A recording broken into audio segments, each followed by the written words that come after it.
Chapter 17. Mayor. Not long after New Year's, my tia Gloria called my mom to say that her divorce had gone through. Esteban is no longer part of my life, she said. My mom burst into tears. Why are you crying? My aunt asked. It's good news, and listen to this. He has to pay me. What do you mean? My mom asked, sniffling. I get $80,000 from the settlement. My mom's tears dried up immediately. Her voice turned serious. How much? It's from that summer house he had, the one his father gave him that we never went to. He has to liquidate it, and I'm getting the money. And my mother told us over dinner that night, she's giving us some of it. She was pink in the face, barely able to contain herself. My dad wiped his mouth with a napkin. How much is she giving us? $50? He smirked. Well, that was nasty, my mom said. You're going to feel bad when I tell you the real number.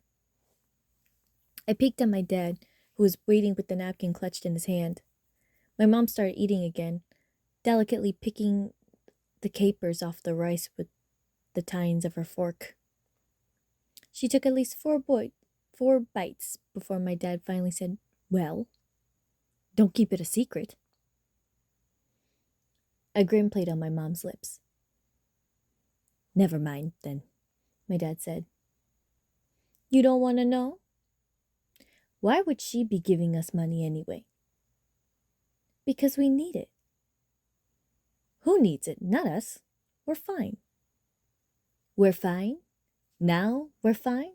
For months you've been talking about how you might lose your job, but now you're telling me we're fine. Yes. Unbelievable. My dad shoveled rice into his mouth, probably to stop himself from saying anything else, but my mom couldn't let it go. I'm only saying we could use the money. My dad dropped his fork onto his plate with a clatter. Jesus, Celia! I told you we don't need it. What's she giving us? $100? $200? We don't need it. If you don't want it, don't take it. You don't have to. I'll just keep it for myself then. What's that supposed to mean? What I said. You want to leave? Who said anything about leaving? You take this, I take that. Is that what you're doing? Just like Gloria? My mom rolled her eyes. But my dad was in a groove. He lifted his plate from the table and slammed it down, scattering rice and capers and peppers and chicken across the floor. God damn it, Celia! How many times do I have to tell you that I will take care of this family? What do you think I'm doing out there every day? You think I'm working my ass off for fun? He stood, toppling his chair. My mom pursed her lips and stared at her plate. He reached across the table and seized both of her wrists. Look at me when I'm talking to you. But as soon as she did, my dad threw her wrists back at her in disgust. I don't know how many times, he muttered, shaking his head. Then he turned, using his leg to sweep aside the chair which was on its back on the floor, stepping over the food and walked out the kitchen. The clock on the wall ticked faintly. The glass bottles of vinegar and hot sauce that my mom kept on the shelves inside the refrigerator door rattled. I felt embarrassed for my mom, who sat across from me, screwing up her face like she was determined not to cry. But I stayed absolutely silent, waiting to see what would happen next. Finally, my mom said quietly, Mayor, finish your chicken. 2 days later, my dad and I learned the news. Tia Gloria was giving us $10,000. After the heat between my parents died down, my mom blurted out the number during dinner. My dad nearly choked on his food. I can't believe it, my mom kept saying.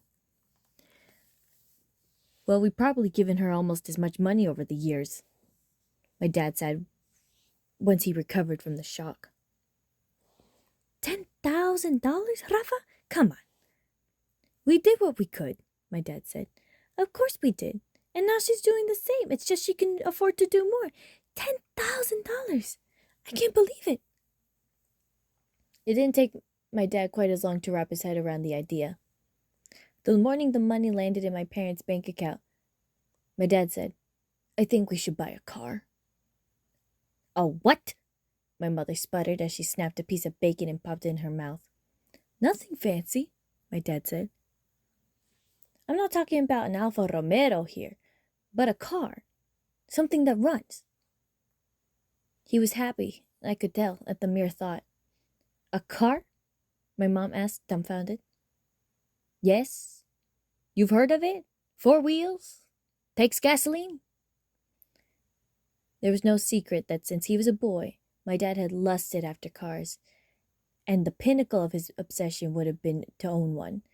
Once he bought an issue of Auto Week at the Newark newsstand, and for the past few years he consoled himself by flipping through it while he lay on the couch licking his thumb before he turned each thin, glossy page, staring for what seemed like hours at a sleek black Maserati or a balloonish blue Bugatti.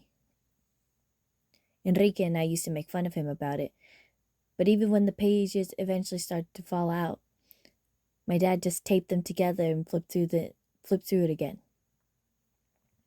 But what will we do with a car? My mom asked.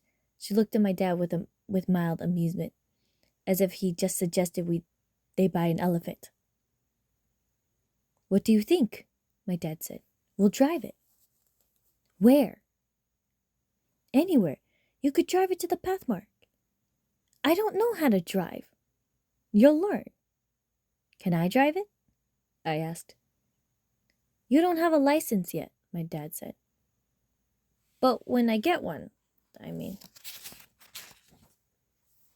Rafa, be serious, my mom went on. We don't need a car. We could go to Panama 10 times with that money. My dad rubbed his chin, looked at the two of us sitting there eating breakfast. I could tell, and I'm sure my mom could too, that he had made up his mind. We're getting a car, he said. Auto dealerships in our town were on the Cleveland Avenue. Cars waxed and gleaming, plastic pennant flags crisscrossed over the lots. But of course, because my dad was always looking for a bargain, Cleveland Avenue wasn't where we went. We took a bus instead to a used car lot that my dad had found through an ad in the newspaper. It was in the middle of nowhere, and the winter sun shone over the acres and acres of land that surrounded it. The hard grass crunched under our feet as we walked the wind, and the wind squealed, tearing holes through the air. My mom grimaced and pulled the collar of her coat up around her face. Is it supposed to snow today? She asked. My dad was already way ahead of us. Is it supposed to snow? I said, excited by the prospect. I don't know. I'm just asking. I can't believe it's January and we haven't even had flurries yet. I looked up at the sky. Even though the air was frigid, it seemed to me like the sun was too bright for snow. But maybe I was wrong. I hoped I was wrong. The only reason I'd come because my dad thought he might need a translator. I told him, you use English every day. But my dad had argued he didn't know the language of cars. To him, everything had its own language. The language of breakfast, the language of business, the language of politics, and on and on. In Spanish, he knew all the languages. But for as long as he'd been speaking English, he believed he knew it only in certain realms. He never talked about cars with anyone in English. He said, therefore, he didn't know the language. It was of no use explaining to him that I didn't exactly spend my days talking about cars with people either. To him, I knew all the languages of English the way he did those of Spanish. And as proud as he was that I was good at one, I think he was also ashamed that I wasn't better at the other. The cars were in a big cluster, parked at odd angles, some with their tires in a rut, some without tires at all. My dad walked through the maze of them, hands in his pockets and examining them silently. After a few minutes, a small, gray-haired man in a plaid jacket came to greet us. "Good morning," he said, shaking my dad's hand. "How can I help you folks today?" "We want to buy a car," my dad said. The man nodded. "We got a few. Did you have something particular in mind? A sedan or a wagon? A truck, maybe?" "I like something fast," my dad said. "A sports car?" the man asked. My mom tugged at my dad's sleeve like some kind of warning that he better not get too carried away. Predictably, my dad ignored her. "Do you have anything Italian?" my dad asked, as if he hadn't just seen everything in the lot. "An Italian sports car?" The man's eyes widened. "Afraid not. What we got here is mostly American or Japanese. There's a few Volkswagens in the bunch, but Volkswagen's about as European as you're gonna get. I have one, about 15 years ago, that still runs as good as Secretariat when she was in her prime. Transmission's manual, so you could probably crank it up, get her going pretty speedy. Want to take a look?" I doubted my dad understood everything the man said, but he followed as the man led us to the back corner of the field where a small car, brown like cocoa powder, sat in the sun. "There she is," the man said. "Just got her last week from a fellow down in Bear. Not much wrong with her as far as I can tell. There's a dent in the hood and the seatbelts are a little slack, but the lights work. Gear shift is smooth as silk and it's got power steering. Only 32,000 miles. Little bit of rust around the wheel wells, as you can see, but the radio works. AC still gets cold. Not that you need it this time of year." He chuckled. "She'll probably last you another 10 years. A real beauty if you ask me." I wouldn't have gone that far. The car was small and unspectacular, but compared to the rest of the inventory, it might as well have been a Lamborghini, and I could tell by the way my dad was eyeing it that he was hooked. "How much?" my dad asked. "We run the Kelley Blue Book values on all of those, so our prices are fair." "How much?" my dad asked again. $2,300, the man said. My mom made a noise. "You got that?" the man asked. My dad, suddenly a master negotiator, shrugged. "We were just looking," he said. "You aren't going to find a much better price than this," the man said, patting the car's hood. My dad peeked in the passenger side window.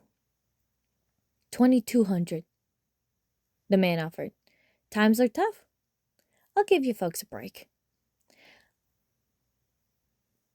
My dad wandered around to the other side of the car and checked out the view through the driver's side window after smudging some frost away with the heel of his hand.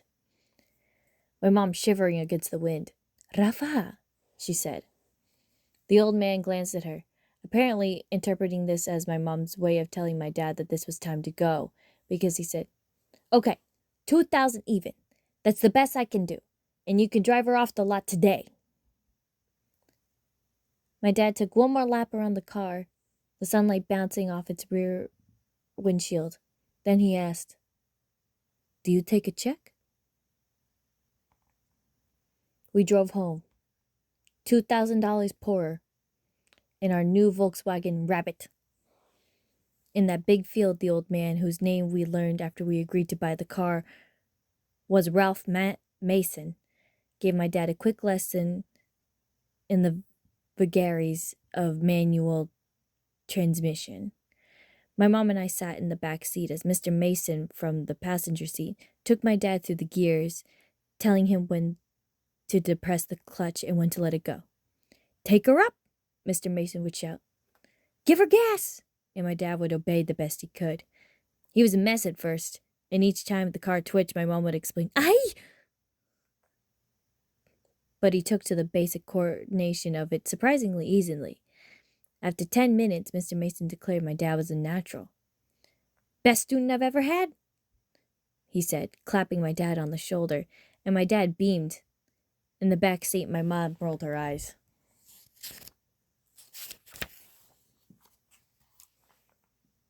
My dad didn't stall once on the drive home. Of course, he never made it about 30 miles per hour either, even when we were on the stretch of Route 141 between I-95 and Kirkwood Highway. He crept onto 141 cautiously, like a beetle onto the tip of a branch. He kept a steady pace even though all the other cars in existence were flying past us at warp speed, honking us as they swerved by. "What are you doing?" my mom asked, buckled into her seatbelt in the front. My dad focused on the road ahead, said nothing. "Everyone's passing us." "Let them," he said, gripping the steering wheel with both hands now that we were in gear. "No, this is not good, Rafa. You have to keep up. The speed limit is 50, I said, trying to be helpful. My mom peered at the speedometer. "You're only going 25. Again, my dad said nothing. He offered no explanation, no defense. He just focused on the road ahead and on steering the car. A semi-truck roared by, sounding as a long honk as it did. From on high, the driver gave us the finger. "I can't look," my mom said, putting her hand over her eyes. "This is awful." "Give it gas," I said, affecting the voice of Mr. Mason. "Both of you," my dad said. "I know what I'm doing." "I hope we don't see anyone we know," my mom said. "We're on the highway, Celia, not a party. This is so embarrassing." "No one we know even has a car," my dad pointed out. "We're not going to have one for much longer either if you don't go faster." "I know what I'm doing. It's dangerous, Rafa. Everyone has to go around us." I'd been glancing around the back window every now and then, watching people switch lanes and flash their headlights at us. At that moment, I saw a car that had been coming up behind us in our lane swerve out to the side just before it reached us. The driver hadn't realized until too late how slow we were going, or else he had miscalculated how fast he would catch up to us. He skidded into the shoulder as my dad, totally unaware, kept moving us forward. The driver righted the car, put his turn signal and shot back into traffic in the first opening. He careened around us and he passed by yelling out his window, "Learn how to fucking drive!" My mom slumped in her seat. "Ay, Dios," she said. "It's a good thing Enrique's not here," I said. "We would never hear the end of it," my mom agreed. "We are almost there," my dad said. "Where?" my mom asked. "The exit." And when we pulled off, 2.5 miles later, my dad expertly brought the gears down to first to idle at a red light. My mom sat up. "You don't understand," my dad said. "They stop you." "Who? What are you talking about?" my mom asked. "That's why I was being cautious." "Who stops you?" "The police. If you're white or maybe Oriental, they let you drive however you want. But if you're not, they stop you." "Who told you that?" "The guy at the diner. That's what they say. If you're black or if you're brown, they automatically think you've done something wrong." "Rafa, that's ridiculous. We've lived here for 15 years. We're citizens."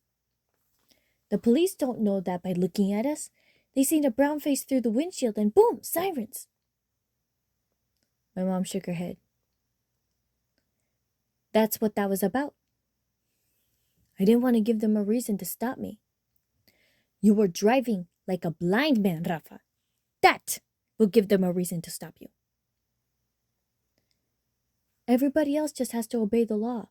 We have to obey it twice as well." "That doesn't mean you have to go twice as slow as everybody else."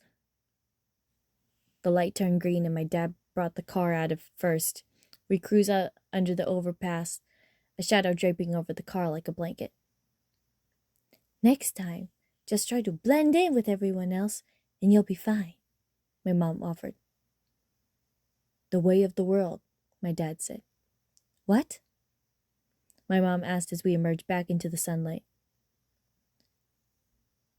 just trying to blend in. That's the way of the world. Well, that's the way of America, at least, my mom said. Even though the general mood in our house had lifted, I was still grounded, which meant I hadn't seen Maribel since Christmas. I had told her back then that it was going to be a while before I could come over again. She'd been getting better about remembering things. I didn't have to repeat myself as often anymore, and sometimes she even referred things we talked about days before. But I wasn't sure if she remembered this thing. And I hope she didn't think I was just ignoring her or that I'd lost interest. If anything, the grounding just gave me time to miss her, and I sat at home most afternoons, depressed, staring at the window through the frost creeping in and out of the edges, hoping to catch a glimpse of her getting off of her bus. And then I would walk away because I knew if I saw her, it would be torture. And then I would go back because not seeing her was torture. And then I would try to steer clear of the window for a while and make myself do something else, like take a shower or read or play a game on my phone. But it was no use. I just paced around in anguish, not knowing where to look, not knowing where to go, and feeling like I was about to lose my mind. At school, things were no better. I sat at my desk, drawing hats and mustaches on people in my textbooks while I thought about Maribel. I wondered what she was doing, as if she was as miserable as I was. What her hair looked like that day, what she was wearing. Anytime a teacher called on me, I had no idea where we were in the lesson, and I'd just say, huh? And usually after getting a disappointed look, or even more often, a surprised one, I'd slump down in my seat and feel like crap. I went to the nurse's office and complained that I had a stomach ache, or that I had a headache, or that I was pretty sure I had the swine flu, so I needed to go home. And the nurse would take my temperature and send me back to the class every time. Sometimes when I got home from school, one of my mom's friends would be in our living room sipping freshly brewed coffee out of the Cafe Duran mugs my mom liberated from the cabinet only for guests. Occasionally, I was greeted by the sight of Senora Rivera, whose company my mom coveted, and any time she was there, I would linger in the hallway outside the kitchen and eavesdrop, waiting for her to say something about Maribel. Once my mom mentioned my name, and after a pause, Senora Rivera said, "He seems to like Maribel, no? Mayor? He's been good for her, I think. She's different when he's around. More like herself." "Really?" My mom sounded genuinely surprised. "Did something happen, though?" Senora Rivera asked. "He hasn't come over in a while." "Ah, didn't I tell you? Rafa grounded him. Mayor got into a scuffle at school, and Rafa flew off the handle as usual." "Él es tan rabioso." "It was serious?" Senora Rivera asked. "What, he did it at school?" No, it was nothing, trust me. Mayor is a good boy." Senora Rivera didn't say anything after that, and I wondered whether she believed my mom or whether knowing that I'd been grounded had somehow ruined her image of me. One day I came home from school to find Quisqueya sitting next to my mom on our couch with her legs crossed. She used to be a regular fixture in our house, but lately I haven't seen her as much. Her furry snow boots were by the door, and her white fur hat was in the center of the coffee table like a cake. "How was your day?" my mom asked after I walked in and dropped my backpack on the floor. "Okay. Anything interesting?" "Nope." My mom said to Quisqueya, "He's a man of few words these days." "Like all men," Quisqueya said. "Except for my sons, of course. They call every night from the university to talk to me." "Tell me again, what university are they in?" my mom asked, feigning ignorance. "Your memory's so short, Celia. They're at Notre Dame." "Oh, right, Notre Dame." I don't know why that never seems to stick with me. Quisqueya twisted herself to look at me. "I notice you've been spending a lot of time with the Rivera girl." she said. My mom tisked. Not lately. Mayor is grounded. Giskeya gasped. Grounded? My mom shook her head like she was sorry she mentioned it. It was nothing, she said. Well, before, he used to spend a lot of time with her before. Giskeya twisted herself to me again. It's a shame about her, isn't it?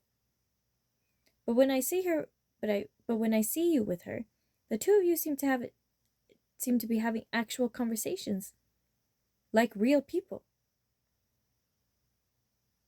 You don't know anything about her, I said, my cheeks burning, my voice flat as a wall. Not as much as you, certainly, Giskeya said. They're just friends, my mom said. Giskeya replied, Of course. That's how it starts. Mayor, go to your room and start your homework, my mom ordered. I don't have any homework. It's a good idea to do your homework, Giskeya said. Hard work is what got my boys where they are. She faced my mom again. Did I tell you they're both majoring in computer science? You should hear them talk about their assignments, all these technical terms. They love it. But I have to tell them, please, I'm just your little mom. She smiled. I don't understand any of it. Maybe that's because there's something wrong with your brain, I said. Mayor! My mom snapped. What did he say? Giskeya asked my mom. I'm sorry, my mom said. I don't know what's gotten into him lately. I said, maybe you don't understand any of it because there's something wrong with your brain. Giskeya blanched. Yeah, Mayor, to your room, my mom said, leaping from the couch and pointing. When I didn't move, she growled. Now! It was all just bullshit. Giskeya and Garrett and my dad and every other person on earth who could say that what they wanted, but Maribel and I were meant for each other. I knew it. So the next day, instead of going straight home after school, when I got to our building, I walked to her apartment. My legs were shaking for fear that my mom, or worse, my dad would catch me. So as soon as Senora Rivera cracked the door open, peering over the tarnished gold chain latch, I asked, Can I come in? Are you supposed to be here? She asked. Is Maribel around? Aren't you grounded, Mayor? I was grounded, yeah, but I'm not anymore.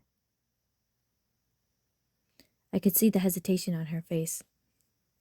My dad called it off, I added, and finally she let me in. I found Maribel in the bedroom, standing by the window. She was wearing the red scarf I'd given her at Christmas, and it was everything I could do not to walk over and kiss her right on the spot. Hey, I said. She turned around and gave me a puzzled look. I wanted to see you. Maribel stared at me, blinking with her long eyelashes. You got a car, she said at last. You heard about that? Yeah, it's not like a nice car or anything. It's not mine, it's my dad's. Where is it? Out in the parking lot. My dad hasn't driven it since we bought it home. So the car is sad. It's sad? It's lonely. If you say so. Should we visit it? The car? Then I realized what she was trying to do. See, she was smart. She was way smarter than anyone gave her credit for. I smiled. I mean, sure, if you want to go. We told her mom we were going over to my apartment, and I promised, as always, that I wouldn't leave Maribel's side the whole 30-step journey from her unit to mine. Don't say anything, I told Maribel as we squeezed in the door to my apartment. As quietly as I could, I lifted my dad's card keys from the windowsill, clutching them in my fist so they didn't jingle. Then I slipped back out and motioned for Maribel to follow me. The two of us were outside again before my mom even knew the difference. I opened the car door and let Maribel in, and then hurried around the driver's side and got in beside her. The car was freezing inside and smelled coppery and wet, like snow. I saw that someone, my mom, I assumed, had hung a rosary over the stem of the rearview mirror. Maribel skimmed her hand across the bumpy faded leather on the dash. My dad always wanted a car, I said, since he was a kid, but he had a donkey instead. A donkey? He named the carro. Maribel laughed. Yeah, I know, a donkey named Car. How dumb. Your dad is funny. Not really, I said. I slid my hands through the steering wheel. When my foot accidentally rubbed the brake, the sole of my sneaker squeaked against the ridges of the pedal. Do you know how to drive? Maribel asked. Pretty much, I said. I took driver's ed last marking period, so I have my permit, but I haven't done the exam for my actual license yet. My friend William did it, though, and he passed it no problem, so it can't be that hard. The only thing I'm worried about is parallel parking, but I probably won't ever have to parallel park unless I go to Philly or DC or something. I don't know. The driver's ed teacher, Mr. Baker, always made us drive by his house so he could feed his dog. Every year on mischief night, his house gets egged and he complains to the principal about it. But it's like, duh. If you didn't take the kids to your house all the time, no one would know where you lived and it wouldn't happen. He's kind of stupid. You talked for a long time. I did? It was like hours. No way. Not even close. I don't mind, she said. What, you don't mind me? I wanted to see what she'd say, but she just blushed. I like this car, she said. It's very cool. She grazed her fingertips across the center console, her nails scraping the hard plastic. I watched the delicate round bone at the end of her wrist twist back and forth and felt blood pounding in my ears. I took a quick look out the windows and in the rearview mirror to see if anyone was watching. Earlier I thought I heard a door shut, but when I looked now, the coast was clear. I didn't know how much time I would have before either her mom or my mom came storming out looking for us. I was getting all heated up even though it was cold as hell in that car. I unzipped my coat. Mayor? Maribel said. Yeah? I held my breath. I feel like you're the only person who sees me. Maybe everyone else just needs glasses, I said, attempting a joke, but it fell flat. And I squeezed my hands around the steering wheel until my skin pulled so tight I thought it would flare off my knuckles. I turned to her. Ever since the first time, kissing her again was all I wanted to do. Be chill, I told myself. It's nothing. It's just... I closed my eyes and leaned across the console until my mouth found hers. I put one hand on her shoulder, on her rubbery coat, gripping the fabric in my fist. Her nose brushed my cheek, and the wool from her scarf tickled my chin. After a few seconds, I slid my tongue into her mouth, shocked by the feel of her seashell teeth and then by the wetness of her tongue as it touched mine.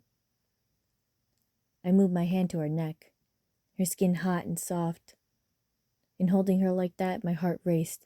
Forget it. My heart was doing laps and hurdles and high jumps, and I sweared the fucking pole vault. My pants got tight. I could sense it, but I didn't care. We just kept kissing, my hand under her scarf, and then my pants were damp and warm. I pulled back and threw my hands over my crotch and angled my body away from her. What's wrong? She asked. Nothing, I said. And man, if that wasn't the truth.